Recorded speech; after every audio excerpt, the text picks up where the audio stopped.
All right, guys, my special guest tonight is Briahna Joy Gray. Of course, you guys know her very well. She's the host of Bad Faith Podcast, and she's also Bernie Sanders' former press secretary. Let's go ahead and bring her in. Welcome back, Bri. Thanks for having me, Sabby. I'm so sorry for the delay. Oh, no worries. I know how it is. I know how it is. So, Bri, I was just recently at your old stomping ground. I was at Harvard Law School at Professor Hanson's class. I love to see it. It's so like trippy to see two worlds colliding like that. I'm so glad he invited you and like Max Alvarez as well. And Jordan Charrington, was that right? Yep. That's a great group. How was it? It was awesome. It was a conversation about corporatism and corporate media takeover.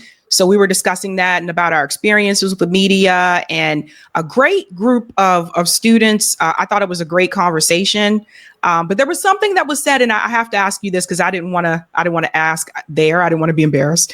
But they said, "Oh yes," they said, "We love Bri. She's a Sixer," and I was like, "What is it?" Yeah, Section 6. So like I guess maybe all law schools do this. I don't actually know, but the class is divided up into 6 sections of about 80 people. And John Hanson always teaches for Section 6, the 1L required classes. So he teaches torts for Section 6.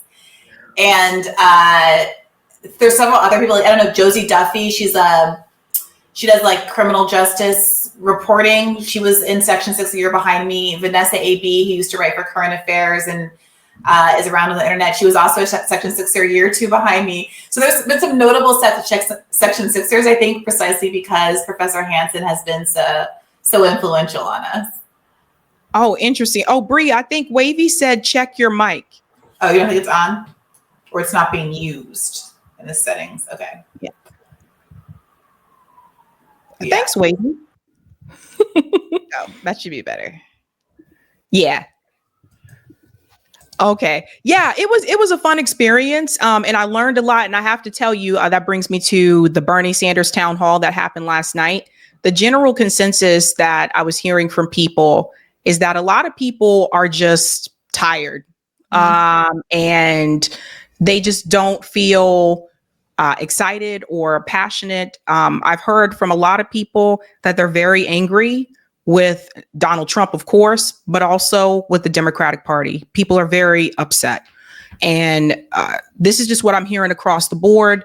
They feel like the Democratic Party is not fighting for them.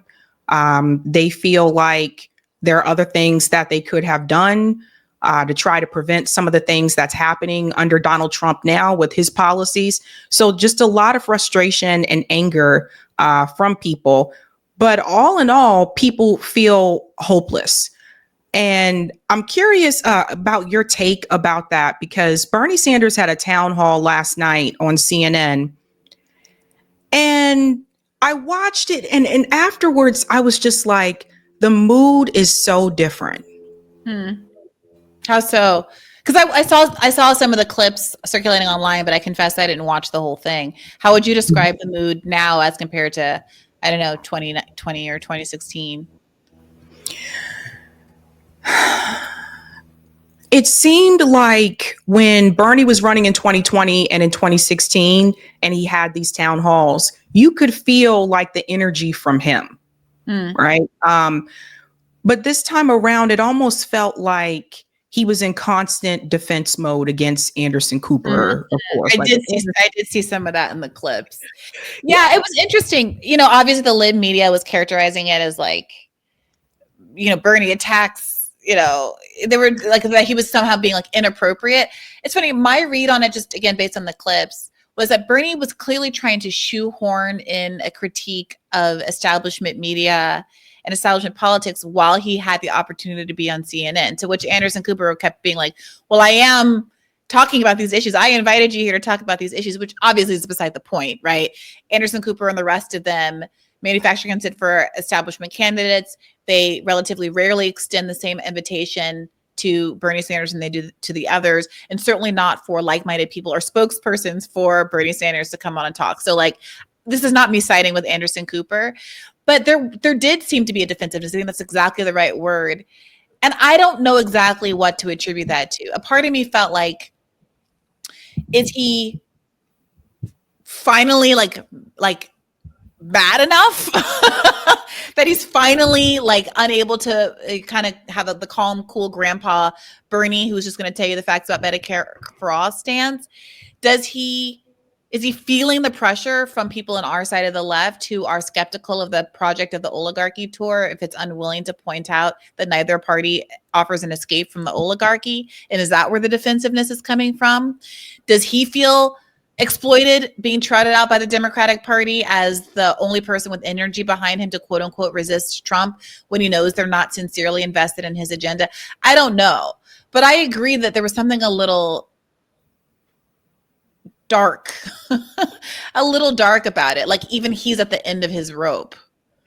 That's what it felt like. I have a clip of that here. Shout out to Case Study QB for getting these clips. This is one where he's criticizing the duopoly and corporate money. All right. You tell them to go out and vote, and they go out and vote, and what happens? Over the last 52 years, the average American worker in inflation accounted for dollars is earning less than he or she did 52 years ago. And there's been a massive transfer of wealth during that period to the top 1%. Oh, go out and vote. Go out and vote for this candidate or that candidate. Really? Who cares? What does it matter? The rich get richer. I am struggling. Richest country in the world, 60% living paycheck to paycheck.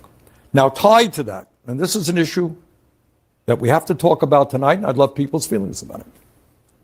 And we don't talk about it in media, and we don't talk about it in Congress very much, is when you talk about people losing faith in the American political system, it's justified because you have a corrupt campaign finance system.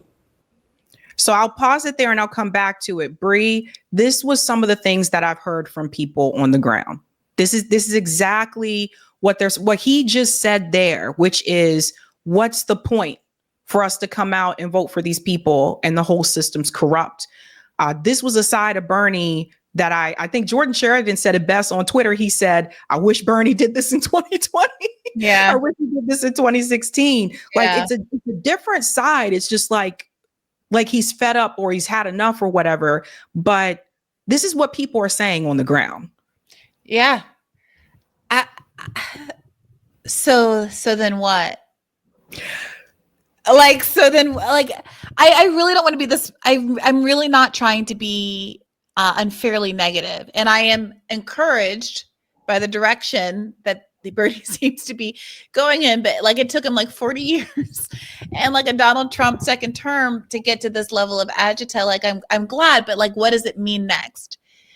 Is he finally going to get to a point? The thing that's so frustrating about Bernie is like, he's like right up on the line, and he's always right up on the line.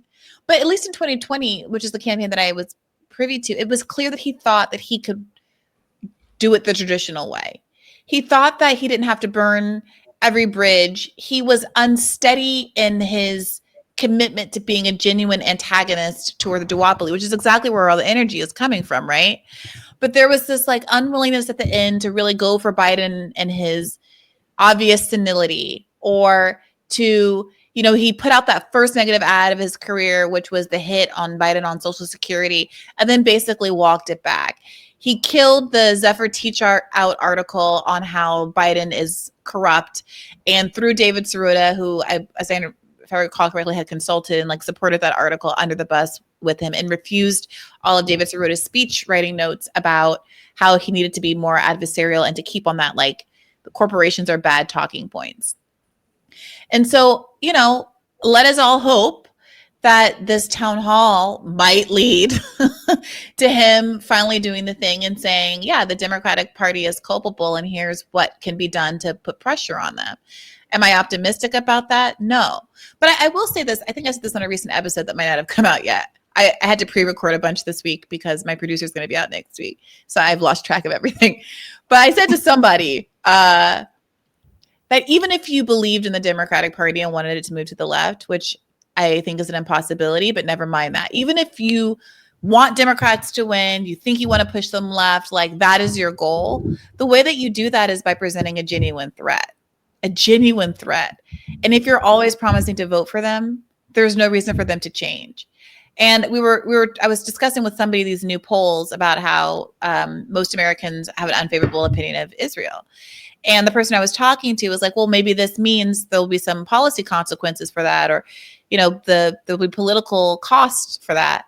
And I was like, well, how could there be political costs if both major parties still want to support Israel?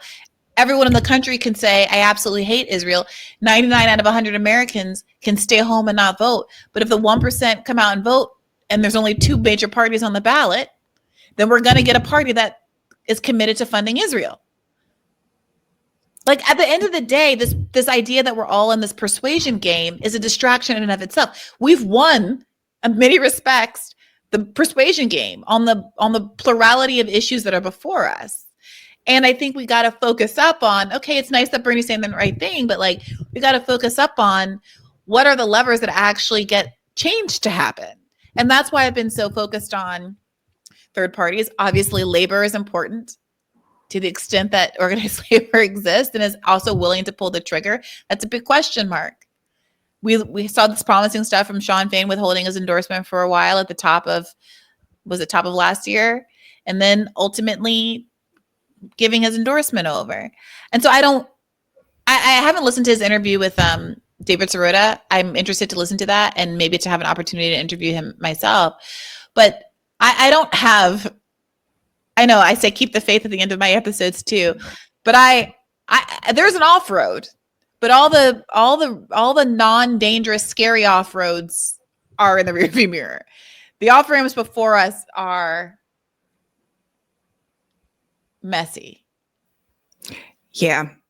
It's a good point. Another thing that people were saying is that with the Bernie and AOC rally, which you mentioned, people said this to me. They're like, what are they asking us to do?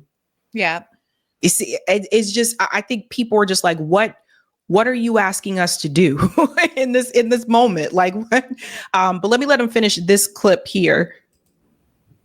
So you get one vote and you get one vote, and Elon Musk can spend $270 million to help elect Donald Trump to become president. And then his reward is he becomes the most powerful person in government. And it's not just Republicans. You got Democratic billionaires heavily influencing what goes on in the Democratic Party. As I mentioned earlier, I feel very strongly that the United States government should not give another nickel to the Netanyahu extremist government that has killed 50,000 people in Gaza, wounded over 110,000 people. All right, that's my view. You may disagree with me. But you got AIPAC telling any Democrat who stands up to Netanyahu, guess what? We're going to primary you. We're going to spend millions of dollars to defeat you. So does it sound like we're living in a democracy when Musk can intimidate any Republican? You stand up to me, we're going to primary you. We're going to defeat you. We got a corrupt campaign finance system influencing both political parties. So the average American says, yeah, I got one vote. And Musk can spend hundreds of millions of dollars. Is that a democracy? Why should I vote? And then Trump comes along and says, the whole system is broken. And I'm gonna annihilate the whole system. Well, the system is broken. Our healthcare system is broken. No question about it. Our childcare system is broken. Our housing system is broken. Our campaign finance system is broken. Both political parties are dominated by big money interests. So people have a right to be angry. But our answer is to improve the situation, to create a vibrant democracy, to get big money out of the political process is an enormously important thing. So he mentions getting big money out of the political process altogether. And I think a lot of people would agree with that. But again, people are like, okay, tell us how to do that. How do we do that? Like, and there's also, Sorry. I saw the looks on the faces, the people's faces in the audience last night too. It was, I don't know. Like, I think people need direction at this point. This is what I'm hearing from people. I think that there are people who do want to fight back, but they're like, look, we protested for over a year. Yeah. We've written and called our Congress members. What are you asking us to do? Imagine if Bernie had said, don't vote for candidates that take corporate money. What if Bernie had said, there's one takeaway that you should have from this, and that you should never, until the day you're put in the ground or scattered wherever, vote for a candidate that takes corporate money. And if you're worried about unilaterally disarming or whatever the hell Democrats always say is the excuse to why they have to be just as corrupt as the next party over, point out that you raised more from small dollar donors in 2020 than everybody else in the field, and that your policy commitments were reflective of who you owed, which is the everyday voter and not these corporations. What if you said something like the Democratic Party is equally culpable and you should not vote for them until that changes? What if you pointed out that Barack Obama and John McCain both had anti-reform money in politics campaigns? They were in agreement on it. It was like this weird point of agreement. And then once we got into the general election and it became clear that Barack Obama was fundraising more than any other president in the history of the presidency and had really unlocked all of this new like online social media, technology and like leveraging Twitter for the first time and Facebook and all the stuff that hadn't existed in previous years. The Democrats were like, F that. We're not going to unilaterally disarm. And they're the ones. And John McCain, I remember it was a long time ago, but I seem to recall this moment where John McCain was on the debate stage, like, that like little weird stuffed monkey meme where he's like, like, what just happened? Like, I thought we agreed on this. Like, what just happened? So, like, yeah, it's not just that; it's also the Democratic Party. Like, the Democratic Party, in some of these respects, were like primarily responsible for some of the crap that we're dealing with, including, by the way, Gaza. No, Trump has a ways to go until the amount of destruction, the number of people killed equals how many were killed and the amount of destruction that happened on Joe Biden's watch. And I just saw an article today in which the IDF was remarking upon how surprised they were that they got away. They were like, we thought that we were going to get away with this bombing campaign for a few weeks at best before Biden made a stop. And then he didn't. And so then the plan was this final solution for Palestinians. By the way, one other thing I want to say is that Stephen Thrasher, Dr. Thrasher, who's written a number of books. He's a journalist, professor at Northwestern. He's been on my show a bunch of times. He has his anecdote about working at an architecture firm when he was young as a secretary, and Anderson Cooper coming in as a client wearing an IDF sweatshirt. So that's who Anderson Cooper is.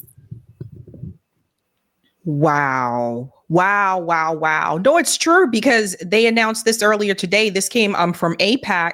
If you guys haven't seen this, it says that AIPAC is launching a new series of ads on Tuesday targeting the Senate Democrats who voted in favor of Bernie Sanders' motions last week to withhold military aid to Israel. So there were a number of senators, for those who are not aware, that voted for that legislation. Both of my senators were part of that, Markey and Elizabeth Warren, that voted for that. And AIPAC is now, they're just saying it out in the open. We're going to send ads targeting them and we're going to come after them now. This is insane. Yep. And it's funny, there's been a lot of accurate discourse about how all the Ivy League universities that bent the knee to Biden and then Trump with the crackdown on free speech on campus, they still got their endowments revoked. And it didn't matter, like that you can't negotiate with these people and that you might as well stand your ground and have some morals. And I think that's right and correct. But there is a version of that that's happening with these Democrats who, pussyfoot with these ideas for a long time. Let Rashida Tlaib stand alone in a lot of these votes and somehow think that's going to save them.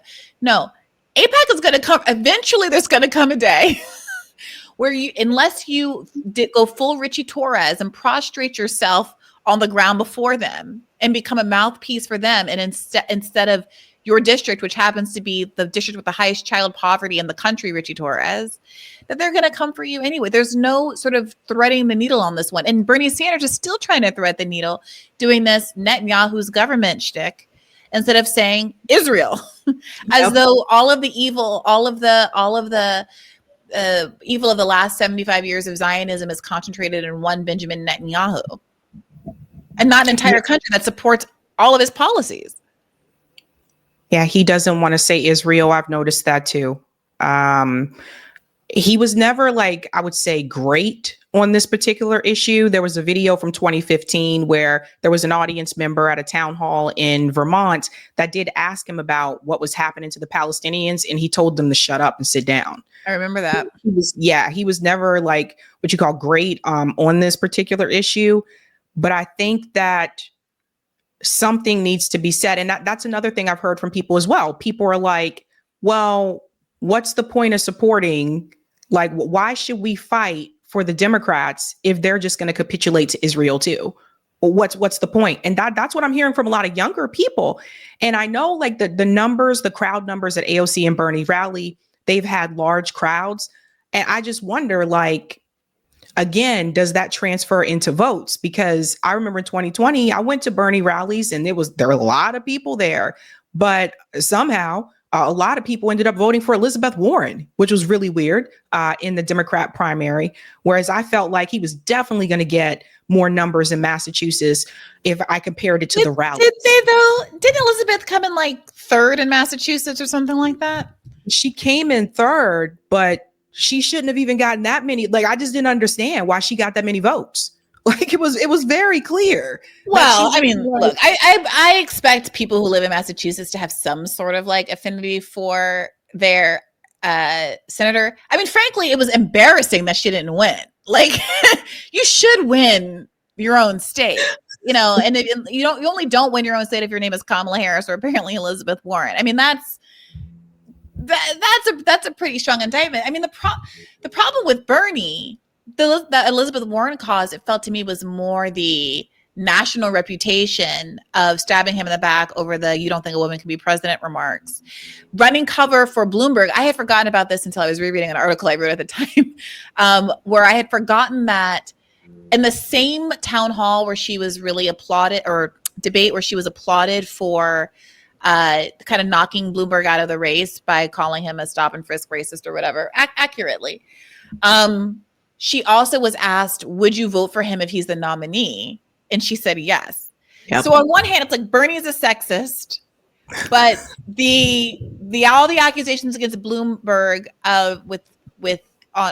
from like the Me Too perspective and from like a criminal justice perspective, I would still vote for him. And then of course they were taking $14 million from an undisclosed billionaire in the 11th inning so that she could stay in through Super Tuesday and continue to divide the left, the progressive vote until the 11th inning. And then the donors disclosed, and lo and behold, it was one billionaire who managed to have that kind of effect on a national election.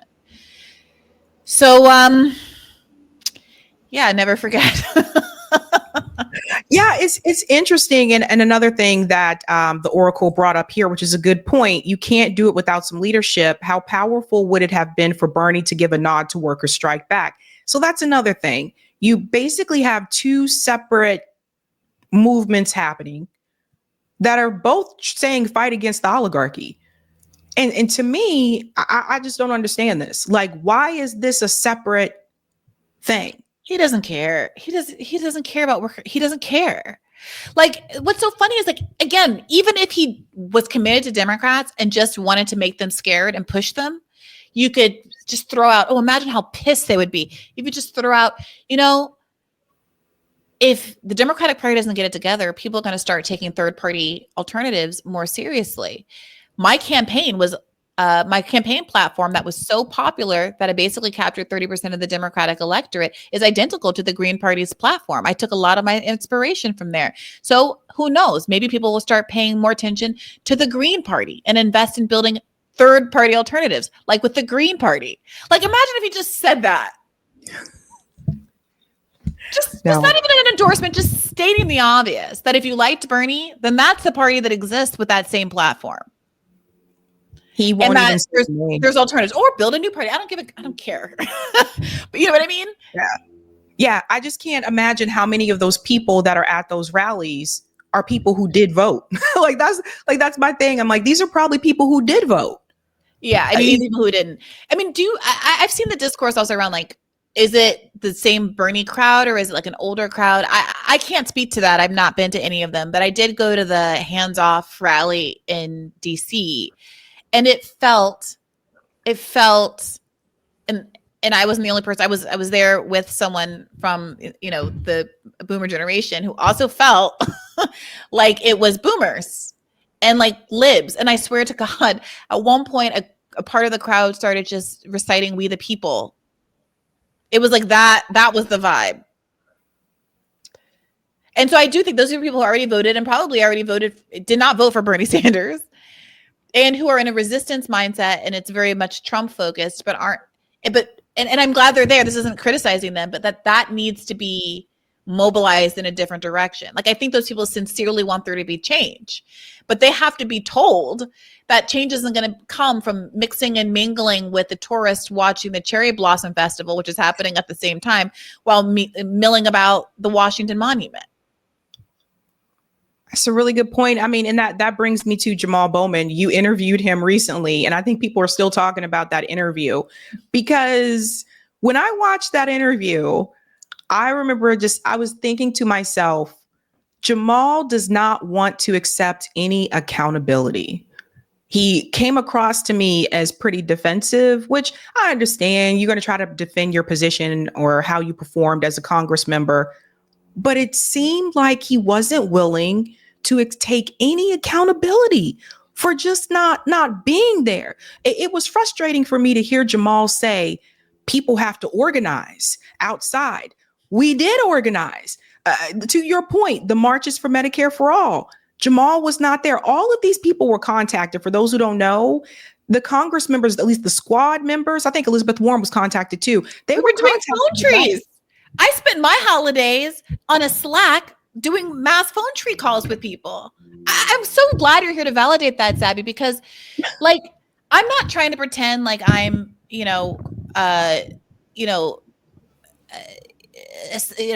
Martin Luther King here. Like, I'm not saying that I led a civil rights movement, and I didn't even put together the phone tree, but there were people who were working very, very hard to have an organized effort to touch as many Congress members as they could, to make sure that they knew. This didn't start out as some antagonistic, we're going to tear people down on the internet thing. It was, how do we there was a presumption that to the extent that people weren't supportive, it was because they didn't know. And there was this effort to reach out to people's offices and just get them on the phone. Can we talk to someone? Can we explain it to you? Do you know about this movement that's happening? And to pretend as though the issue was all this antagonism that came down the line, when you weren't willing to engage with us in the first instance. This started back before Thanksgiving, and the vote was in January. There was ample time to answer a phone. One call. You don't like me? Fine. Talk to Cornel West.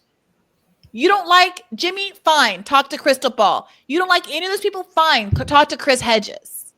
But let us not forget that, yes, Jimmy Dore, with the biggest platform, hosted this like 2 or 3 hour live stream where people who had suffered losses as a consequence of our healthcare system came on and told very intimate stories about their lives, including Jimmy Dore, who had his own healthcare issues, and we had like 100,000 people watching, implored the Congress members to pay attention and to cotton on to this idea. And so, yeah, I was similarly frustrated, but I wasn't necessarily surprised. I am grateful to him that he submitted to the interview, which most people will not and have not. He and Ro Khanna are sort of exceptions to this rule. And I think that these moments are necessary, not because my goal is to make any of these people look bad. I would have loved if he had come on the podcast and said, in retrospect, I understand the strategic value of that moment and how unreplicable it was. And it was a missed opportunity. And I hope that when opportunities like that, if they ever come back around in the future, if we ever have elections again, if we ever have this precise strategic reality of the margins in the House being so narrow that the small number of squad members that existed actually had real power, that I would listen and I would pay attention. And I am sorry for not doing that then. Then to me, all is forgiven. I'm not a grudge holder. I'm like, great. I'm glad we can have this relationship going forward. Let's talk about how you should be talking about third parties now. Like, now we're on to the next. But as you heard, it wasn't that. But it was interesting to hear him tell you that he would be interested in having a conversation with Jill and Butch Ware. Yes, I immediately put them on an email thread together. I don't know if anything came of it. But I immediately put them on a text. I can't remember now, text or email thread together. So hopefully something did come of it. Yeah, it's really interesting. Like, for people who don't know, there were marches for Medicare for All in this country a couple years ago in over 50 cities. And the only squad member who came was Cori Bush, and she went to the DC march. And it's just like, it's things like that. Like, when they say you have to organize, it's really frustrating because there have been multiple opportunities where we did organize. Don't forget, people protested for Gaza for over a year. People are still protesting for Gaza right now. I mean, there have been multiple opportunities. But to me, it just felt like Jamal I feel like he felt personally attacked, and he just didn't want to have any accountability.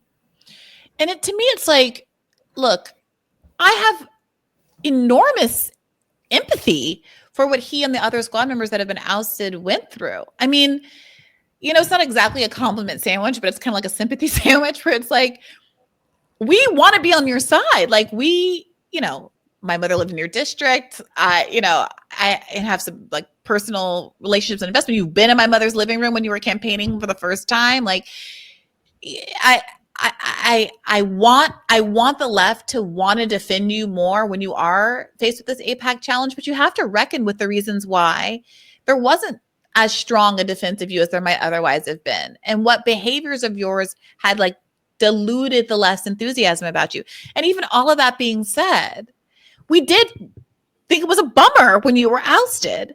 So why are you seemingly more frustrated with us, who basically our only complaint with you is that we said, I told you so.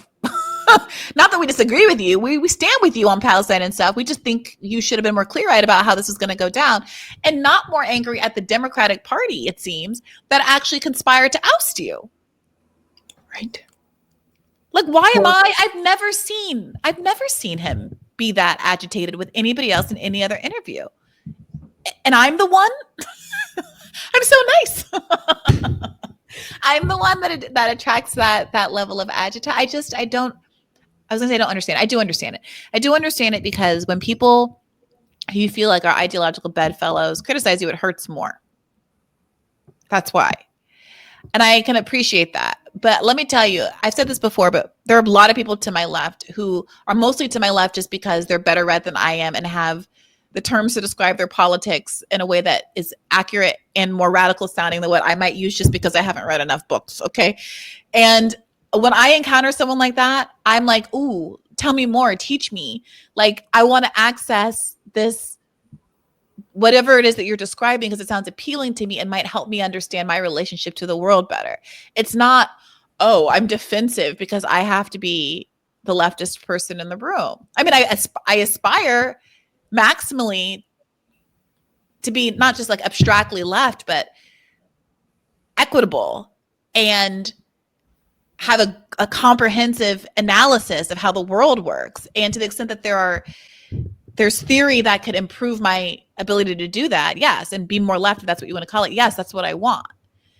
And I have a hard time understanding why that's not the generalized impulse, and instead you get met with all of this defensiveness.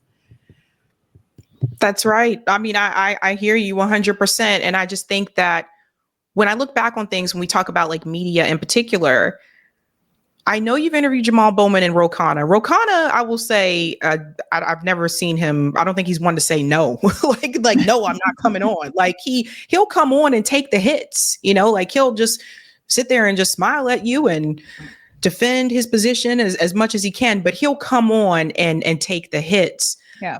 Have you reached out to any other members of the squad to invite them on to Bad Faith?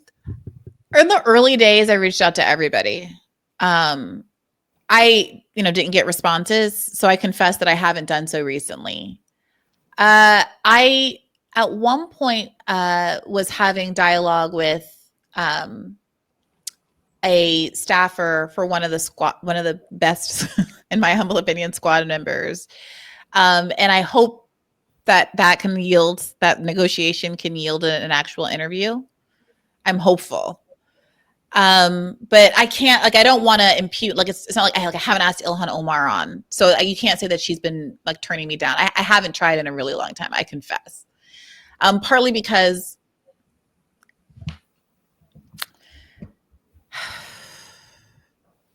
I mean, we kind of,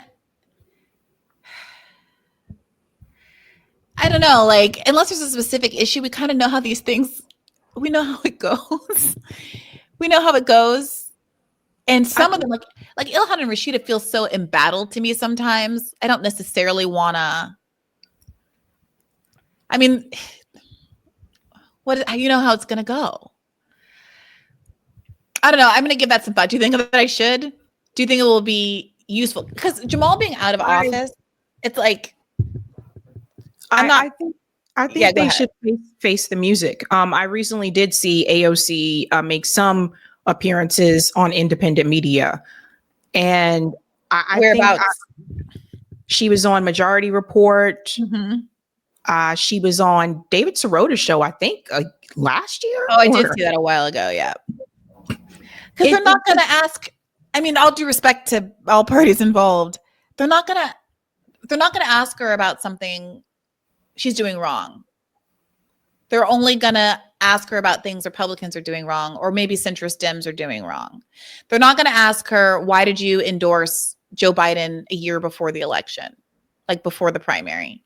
Why did you not even consider endorsing any primary candidates? Why were you so dismissive? Why did you spend the last week before the campaign attacking Jill Stein, of all people, when there's a genocide afoot that is being litigated by the person you want us all to vote for? Like, they're not going to ask her those kind of things. AOC, I would love to talk to, obviously. But, you know, am I optimistic that she would submit herself to those questions? No. That's interesting. You wrote an article recently. We talked about this about a week or two ago. There was a Black media panel I had on the show with other Black podcasters. And we showed a piece from your article in Current Affairs where you talked about, like, after the whole Bernie debacle, where I guess some commentators in DC told you that you would never work in this town again. Mm-hmm. Did they tell you that because you worked for Bernie Sanders, or did they tell you that because you wouldn't support Joe Biden? It's the latter. And that's important. I have friends from the campaign who've gone on to work for various, Democrats and, the DNC and things like that, kind of Democratic aligned parties. And that's okay. Right. The outrage came when I immediately, on the heels of Bernie's endorsement, said, as respectfully as I could, that's good for you, but that's not for me. Like, I thought we were fighting for certain things. I thought this campaign was about these issues, none of which Joe Biden supports, some of which Joe Biden has actively said he would veto, even if it passed Congress, Medicare for all. So this is the point of leverage. Like, Bernie's endorsement came like 5 days or something after he dropped out of the race. It was just, I didn't understand it strategically. And so the volley of ire came my way when I simply tweeted I wasn't going to be unconditionally endorsing Joe Biden. That I think our obligation is to try to make him a candidate that's aligned with where most Americans are if you want him to be electable. Remember, this is in the middle of George Floyd. This is in the middle of a pandemic. Keandre Yamada Taylor wrote that great article about how, like, reality endorsed Bernie Sanders. The world required the kind of policies because of the crisis it was in that Bernie Sanders advocated for. Like, to me, there's an electability argument to not endorse Joe Biden, to again push him left to the extent that that's your goal. And it was like Tiffany Cross, who at the time was an MSNBC correspondent and later MSNBC host. Remember, people I don't even hear about anymore, like Zerlina Maxwell, all of those people, Simone Sanders, my predecessor, all of them had something to say, either explicitly or passive aggressively, about that choice. Because that's the line. That's the line you don't cross, is telling people not to vote for Democrats. So it's not necessarily about, because one of the things that I've talked about on the show before is, like, as much as you hear, like, commentators say, well, it's about, like, being pro-Black and supporting the Black community. From what I see, it's not really about that. It's about being pro-Democrat. Correct. I mean, last I checked, I was pretty Black. And no, like, That's part of why all of that, like, trust Black women stuff always rubbed me the wrong way. It's going back to 2015, 2016, because it was always the case that was just a way to cajole guilty whites, frankly, into falling in line with the mainstream Democratic opinion. I remember being at my law firm. I had gone to a small, like what they call a boutique law firm that only had about 12 attorneys at this time. I was the only non-white attorney, much less Black attorney. There were 3 men named David, but only one me. And I remember one of the Davids, who I liked actually, but coming into my office all the time, trying to explain to me that Black people picked Hillary, and that's why I should support Hillary. And I was like, David, there's one Black person in the room, and she did not pick Hillary. I don't know why you think that information. What leverage? Why do you think an abstracted Black opinion matters more than the one that's coming from my own skull? Like, it was so insane. This was the time. I can't believe this feels like history now. Like, this was the time when Leslie Lee was making Bernie Made Me Black go viral because of the media's obsession with pretending that only white men under the age of 30, basically, supported Bernie in the entire country. And so, no, it's never been about Black anything. It's been about these people carving out their little fiefdoms, suckling off the teat of the mainstream media complex that happens to be a white mainstream teat, and safeguarding their little fiefdoms. Joanne Reed, literally, I couldn't find the screen grab in time to be published in the article, but I found it subsequently. I found the screen grab of Joanne Reed messaging the booker who suggested me for her show. This is not a person I knew, right? This is not some friend of mine. It was sent to me in a roundabout way. But there was a booker for her show that I had no relationship with, don't know this person, who spontaneously suggested me for a segment. And Joanne Reed not only said no, I find Briahna to be unethical and base, and she was mad about the Tyra Reid accusations, and went on to say also, I'm not working with you anymore. Punish the booker for even suggesting my name. What kind of person does that?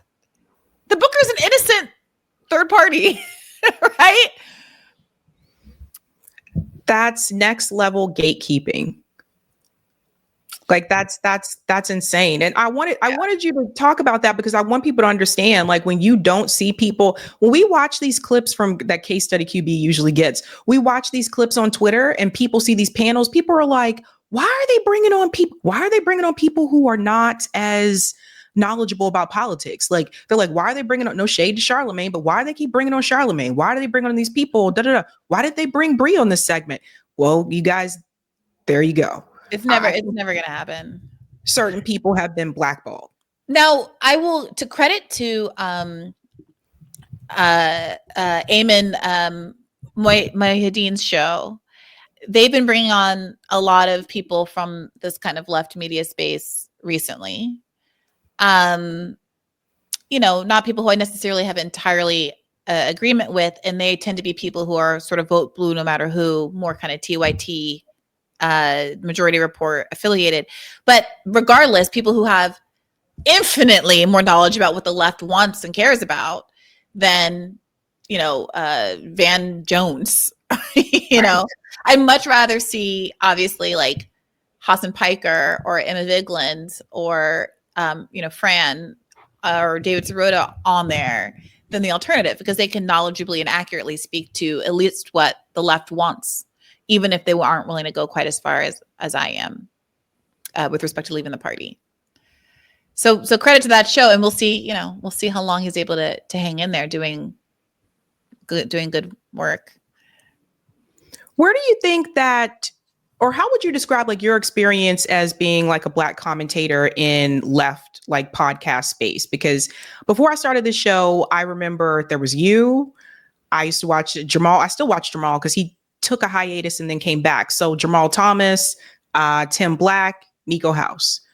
And that was kind of it. Like for the longest time.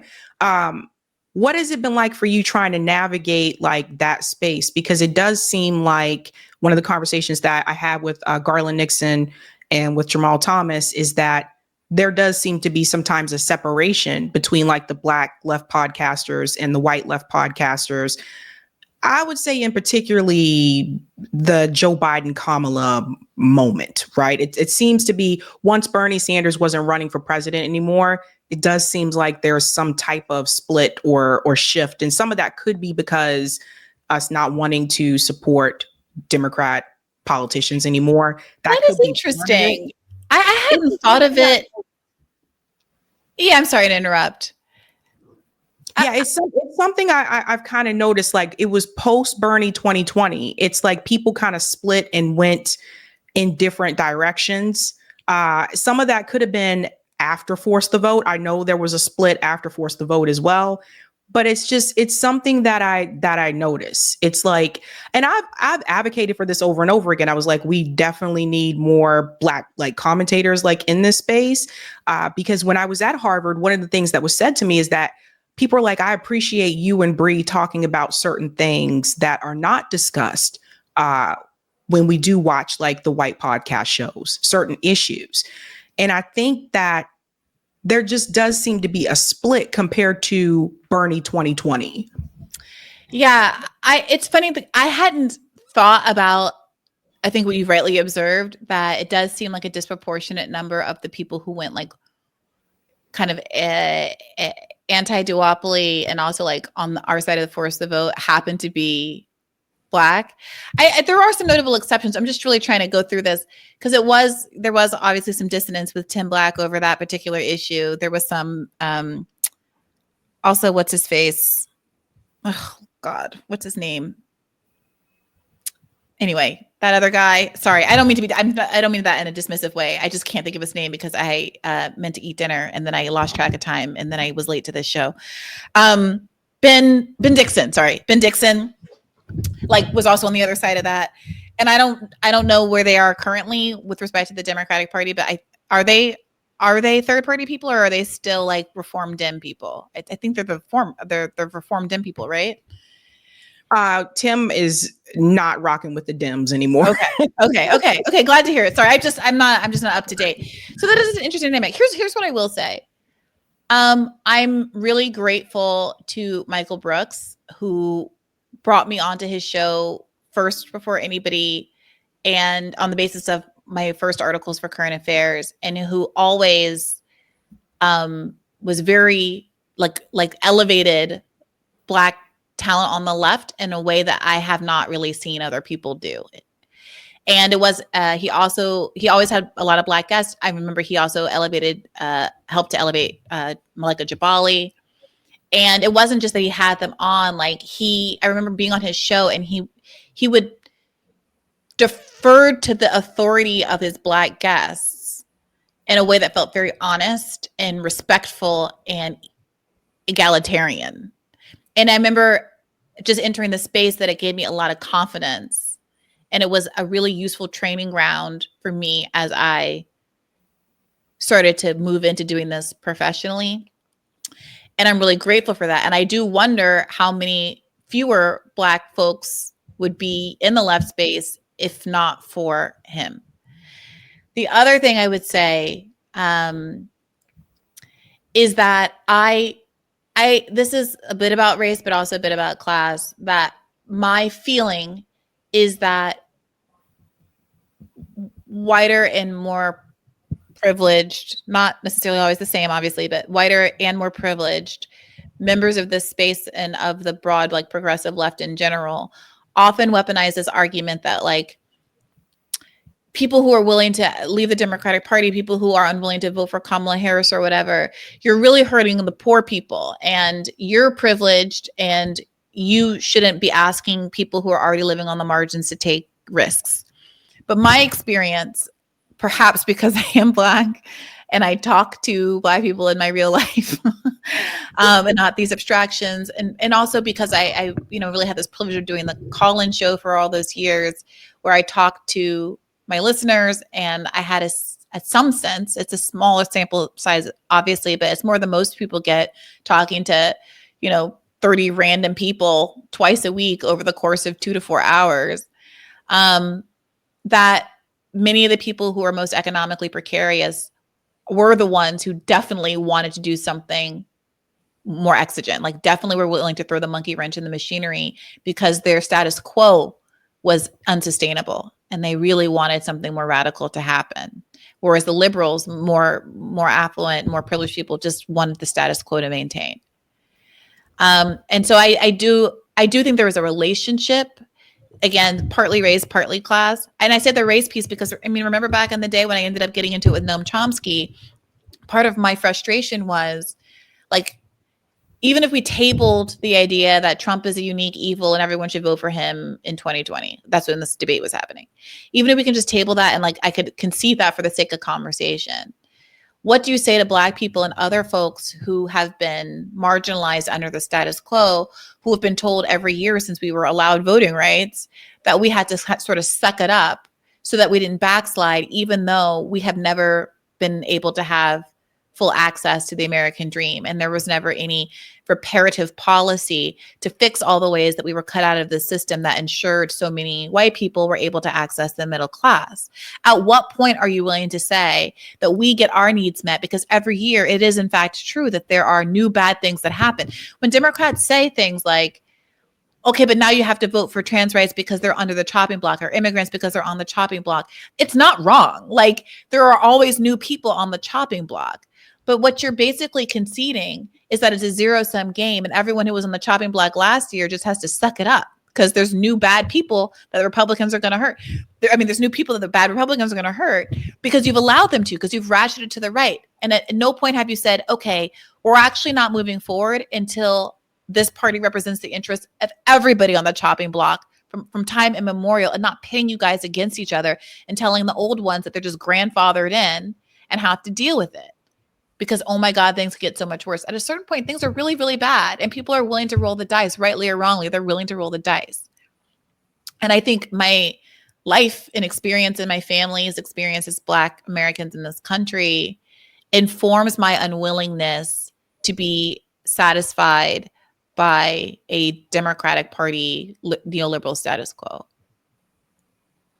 I hear that. That's very well said. One more thing for you, Bree. We're talking about a path forward. My producer came up with this 11 demands for real democracy, and I want to get your take on this.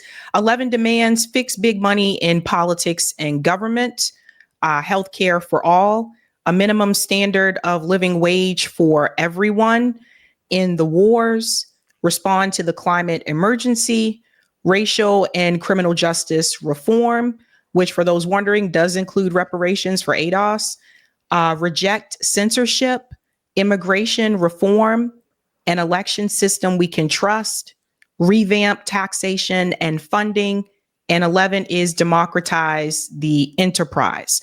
One of the things I think that Eric has been pushing and has an interesting concept about is 11 demands. He said that he feels like part of the reason why we haven't had wins on the left is because we don't have real demands. Mm-hmm. And I'm curious to get your opinion about this. If there was a movement around 11 demands, and it doesn't even have to be, actually probably prefer us not attached to a politician, but just a movement around those demands. Do you think that would be something that would incite people? I would say a lot of people that stayed home last year. Yeah. So again, going back to this piece I wrote in 2020 in defense of litmus test, like liberals are always saying litmus tests are bad. And they accuse you of like doing one true Scotsman and like you'll never be satisfied. And leftists are always trying to kick each other out of the club. And there's like some truth to that, obviously, kind of as a cultural measure. But the idea, like their project is worse. Like what they're really saying is you shouldn't have any standards. That you should vote for Democrats as long as they're even a hair's breadth better than the Republican. And so to the extent that like a list like this is effectively a litmus test, like the bare minimum that you have to support before I get behind you, I agree that that's a very good idea. Now, I, might have different thoughts about how long the list should be. I think there's something really instructive about Zohran Mamdani having such a short list that there's defining his campaign, like the free buses. I mean, it's just like very pithy, and he gets people to do it in a call and response, and maybe 11 is a little too long. I think there was something to Bernie getting so associated with Medicare for all, which is truly like a 1-point list. I think there's really something to how corruption resonates. I mean, the answer Bernie gave there that we listened to was in response to a question that was like, do you think that the term oligarchy is, is that a sufficient catch-all? Is that like a broad enough target given all that's going on in the world? And then Bernie's answer was like, yes, this is how all of these things relate back to oligarchy. All of this corruption from Elon Musk on down is all about billionaires and money and politics. It all comes back to the same thing. And so I really like the idea of kind of moving a single idea like that has so many spokes on the wheel, right? Why don't we have free healthcare? The capture of the pharmaceutical and healthcare industries, oligarchy. Why do we have endless wars? I just did I recorded an episode today with the former State Department employee, Dr. Sheline, who quit this time last year under Biden because the State Department wasn't following its own laws about not sending money to countries that had violated humanitarian standards, right? Israel. Why do we have these endless wars? Well, look at how much money these defense contractors give. Oligarchy. Elon Musk is a defense contractor. Oligarchy. Like these polluters. Oligarchy. Like corporate capture. They write the laws. They're revoking the EPA. They can kill tens of thousands of people hundreds of thousands of people with air pollution every year with impunity. But we're focused on somebody shopping from Walgreens. Wage theft. Oligarchy. It actually is a banger. Like oligarchy is a banger. Like the branding is not my problem with what Bernie's doing right now. Like I really think there's a lot to that, and even better, like just corruption. I like the term oligarchy. I'm not like one of these. I'm not like Joy Ann Reid or whatever. It wasn't Joy Ann Reid. It was Jason Johnson trying to pick a fight with Nina Turner over the term oligarchy. But like at bottom, it's corruption. And Trump knows that. Like he just rode the corruption train to the White House. Yep. But the job would be corruption, and then here's the universe of problems that we're gonna like how we're gonna get rid of it, and money and politics is at the core of it. But like to be very, very clear, I'm not saying this to be pessimistic, and I hope I'm wrong. But like the position should be basically, I know the Democratic Party is not going to get rid of money and politics, and therefore that's why we're starting a different party, or that's why we're joining a different party. And maybe if you get scared enough, they'll start to change. But like the threat can't just be empty. It can't just be demand. Like this is what I want to say. I'm so sorry. People say the left doesn't have demands. I think that's malarkey. I think the left makes demands, and then the mainstream media says these demands are unreasonable. And it's like Hillary Clinton saying Medicare for all is like wanting a pony. And then we get characterized as not having any serious demands. Because what they really want is for us to have some incremental abundance style demand that they can tick off on some check sheet, like George Floyd Justice and Policing Act ass like demand, where they can just say something, which it didn't even pass, by the way. It didn't even pass that, but like just something that they were willing to do. Occupy Wall Street doesn't have any demands. I think redistribution, so the 1% doesn't have the overwhelming majority of the wealth, is a demand. And what makes it seem like unserious is that we live in a country where there's not hardly any politicians that are willing to take taxing the rich seriously. Right? So I don't, I don't know. Okay, I'll stop there. No, it's just, I think we would have a lot more for workers in this country if we didn't have corporate money in electoral politics. I really do. I think it's insane that this country doesn't have universal health care. It doesn't make any sense when you compare it to other countries that do have it. Money and corruption in politics, big pharma controlling those politicians, AIPAC controlling politicians. It's just ridiculous. And one thing I try to get across to a lot of people is think about it this way. Everyone in Israel has healthcare and free college. Did you see this thing where, I'm sorry if this is like a half-formed thought, I just saw it on Twitter, but Trump is apparently paying everybody in Greenland $10,000 so they are like kosher with us owning Greenland or something, like to replace the social safety net basically that they would lose by coming to be a part of America instead of Denmark. I didn't see that, but it doesn't surprise me. That's crazy. Yeah. So like Israel, you get some money. I mean, like I want for the people of Greenland to have all of their social services, but they should have it by continuing to be part of Denmark. And also, can I be a part of Denmark? I was there last summer. Let me tell you, I was like, why are there so many male nannies, young male nannies running around with these little blonde kids in the middle of the day? And then I was like, oh, these are the fathers. They can just have kids young and they incentivize it and people like it. And also they're running around in the middle of the day because they all got paternity leave. Yep. And they're all just hanging out and their little bicycles with a little wooden compartment with the kids in front going to playgrounds and enjoying the sunshine at like age 26. And it's becoming more common too for Americans to move to other countries. Like the expat thing is real. I'm not kidding you guys. Like there's a number of YouTube channels that you can follow about this. Younger people and older people, especially those that are in retirement, that have moved to places like Mexico, Costa Rica is another one people are moving to, like places where the cost of living is cheaper. Like our money goes a lot further in Mexico. Nico moved to Brazil. Nico said like what you pay for rent here in the United States is like, he said, you go to Brazil, you can live like a king. Like, I mean, more people I think are willing to move abroad, but we shouldn't have to. Like, that's the thing. Like, we shouldn't have to. And of course, that sets up the possibility for all kinds of exploitative dynamics. I saw some article about one of these West African countries is letting Black Americans come. And some, not all of the Black Americans are behaving not the best. It's giving colonial. It's giving Liberia. It's like, be cool, be cool, be cool. But look, my parents moved us abroad when I was 8 years old, in part because, I mean, my mom felt very pessimistic in the same way that we did when Biden was elected, when Clinton was elected, and felt like, oh Lord, we're going to do this whole conservative neoliberal turn. And we were gone out of the country for the entire 8 years of Clinton. And it was, you know, they were young parents and, you know, my mother was in grad school. My dad was a research chemist. They became teachers in the international school circuit because, yeah, we got to go to international schools for free. And they earned a better teacher salary abroad than they did at home. And the cost of living was better. And so, yeah, it is a kind of a hack, but people shouldn't have to separate from their families. Local populations over the world shouldn't have to compete with the US dollar. Like, it shouldn't have to be like that. And it certainly shouldn't be the zero-sum game. Which is why I encourage people. I did an episode with economist Fidel Kaboub, who I love talking to today, because he has such a clear-eyed universalist version of like how our global economic system should work in a way that is not the zero-sum kind of China hawking that we hear from a lot of people. And he has such confidence in the potential, rightly so, of the global South.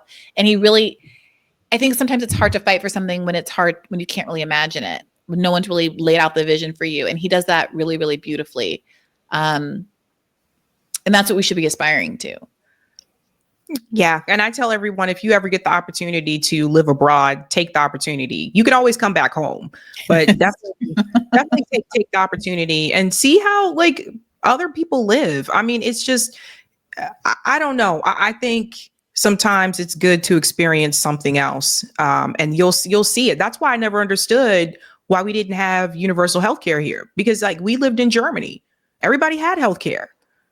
So to me, it was weird. Like, how do we not have that? But take that opportunity if you get it, guys. Hey guys, this was a Sabby clip. If you like what you saw, hit that like button and subscribe.